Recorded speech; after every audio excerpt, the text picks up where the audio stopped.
Sa isang bakuran, may ilang punong kahoy na may kanya-kanyang katangian. Mabunga ang santol, mayabong ang mangga, mabulaklak ang kabalyero, tuwid at mabunga ang niyog. Ngunit sa isang tabi ng bakuran ay naroroon ang payat na kawayan. Minsan, nagpaligsahan ang mga punong kahoy.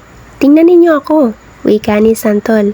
Itik sa bunga, kaya mahal ako ng mga bata. Daig kita, wika ni mangga. Mayabong ang aking mga dahon at hitik pa sa bunga, kaya maraming ibon sa aking mga sanga.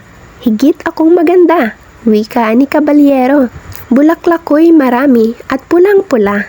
Kahit malayo, ako ay kitang-kita na.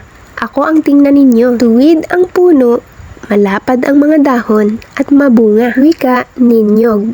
Di kayo, kaawa-awa naman si kawayan. Payat na at wala pang bulaklak at bunga.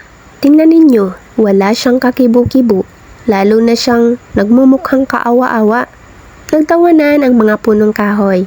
Pinagtawanan nila ang punong kawayan. Nagalit si hangin sa narinig na mga usapan ng mga punong kahoy.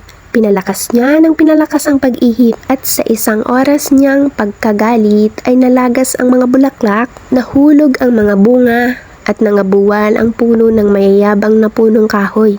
Tanging ang mababang loob na si kawayan ang sumunod-sunod sa ihip ng malakas na hangin ang nakatayo at hindi nasalanta. Ang mensahe, ang kababaang loob, papuri ang dulot. At dito na po nagtatapos ang ating kwento mga kabinibini, ang punong kawayan. Maraming salamat po sa pakikinig at panonood. Sana po may napulot kayong aral. Please like and subscribe mga kabinibini. Mag-iingat po kayo. God bless. Bye!